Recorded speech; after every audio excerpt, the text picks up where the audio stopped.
महाभारत का वो विशाल युद्ध। और उसमें एक ऐसा दिन आया जब स्वयं एक भगवान ने अपनी ही प्रतिज्ञा तोड़ दी।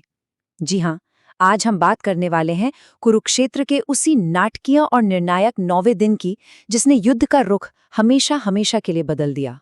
तो यहीं पर एक बहुत बड़ा सवाल खड़ा होता है, क्या किसी बड़े लक्ष्य के लिए, मतलब धर्म की रक्षा के लिए, अपनी ही कसम को तोड़ना सही है? और यही वो सवाल है जो इस दिन की हर घटना के केंद्र में है। अब होता यह है कि 9वें दिन की सुबह है। 8वें दिन कौरवों को इतना भारी नुकसान हुआ था कि दुर्योधन का गुस्सा 7वें आसमान पर पहुंच चुका था। और बस यहीं से उस दिन की पूरी कहानी शुरू हो जाती है। दुर्योधन भीष्म पितामह के पास जाता है और उन पर ताना कसता है। कहता है, आप अपनी पूरी ताकत से लड़ ही नहीं रहे हैं।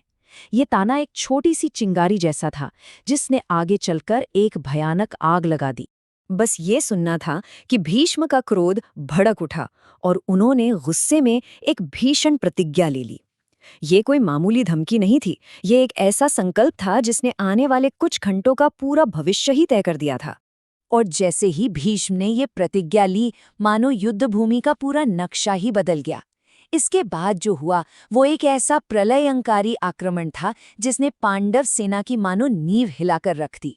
भीष्म के हमले का असर मतलब विनाशकारी था। पूरी पांडव सेना में डर और भगदड़ मच गई।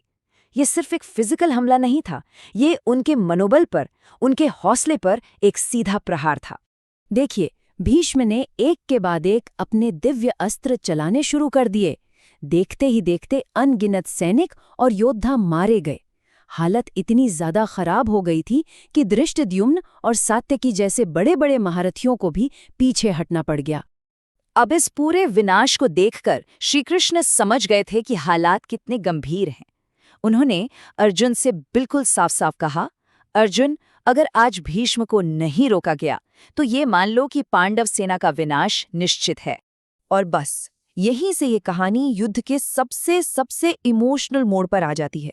अब पूरा फोकस अर्जुन के मन में चल रहे संघर्ष और उस पर श्रीकृष्ण की प्रतिक्रिया पर टिक जाता है। अपने पितामह को इस विनाशकारी रूप में देखकर अर्जुन का दिल जैसे टूट गया। उन्होंने अपना गांडीव नीचे रख दिया और कहा, मैं पितामह पर अस्त्र नहीं उठा सकता। ये उनके लिए एक भयानक नैतिक संकट था। एक तरफ कर्तव्य था और दूसरी तरफ अपने प्रिय पितामह के लिए स्नेह। ये एक ऐसा संघर्ष था जो किसी भी योद्धा को तोड़ सकता है। और अर्जुन का ये फैसला, श्रीकृष्ण की प्रतिक्रिया, सिर्फ एक शब्द, प्रचंड क्रोध। ये सिर्फ निराशा नहीं थी, ये धर्म की स्थापना में एक बड़ी बाधा को देखकर उपजा हुआ रौद्र रूप था। और फिर इतिहास का वो पल आता है जिसे सब याद रखते हैं। श्रीकृष्ण रथ से नीचे उतरे। उन्होंने अपना सुदर्शन चक्र उठाया और अपनी ही प्रतिज्ञा को तोड़ने के लिए सीधे भीष्म की ओर दौड़ पड़े। उन्होंने साफ साफ ऐलान कर दिया, उनका संदेश स्पष्ट था। एक व्यक्तिगत प्रतिज्ञा से कहीं ज्यादा बड़ा, कहीं ज्यादा जरूरी धर्म का सिद्धांत है, और धर्म की रक्षा के लिए वो अपना वचन तोड़ने को भी तैयार थे। समझिए, ये उस दिन का क्लाइमैक्स था। श्री कृष्ण और भीष्म के बीच का ये टकराव सिर्फ दो योद्धाओं का टकराव नहीं था, बल्कि ये दो सिद्धांतों का टकराव था। लेकिन यहाँ कुछ ऐसा हुआ जिसकी किसी ने कल्पना भी नहीं की थी। भीष्म की प्रतिक्रिया ने सबको हैरान कर दिया। वो डरे नहीं, बल्कि खुश हो गए। उन्होंने अपने हथियार फेंक दिए और कहा कि आपके हाथों मृत्यु पाना तो मेरा सौभाग्य है। ये भक्ति की एक अद्भुत मिसाल है। ये सब देखकर अर्जुन तो जैसे होश में आ गए।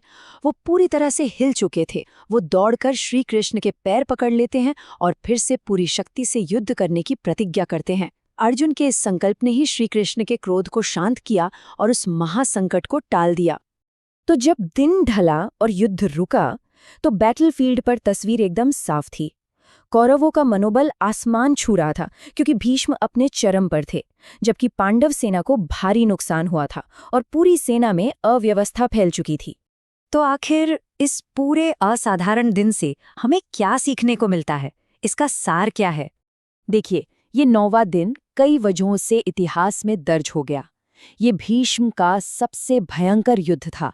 इसी दिन कृष्ण ने ऐतिहासिक रूप से सुदर्शन चक्र उठाया था।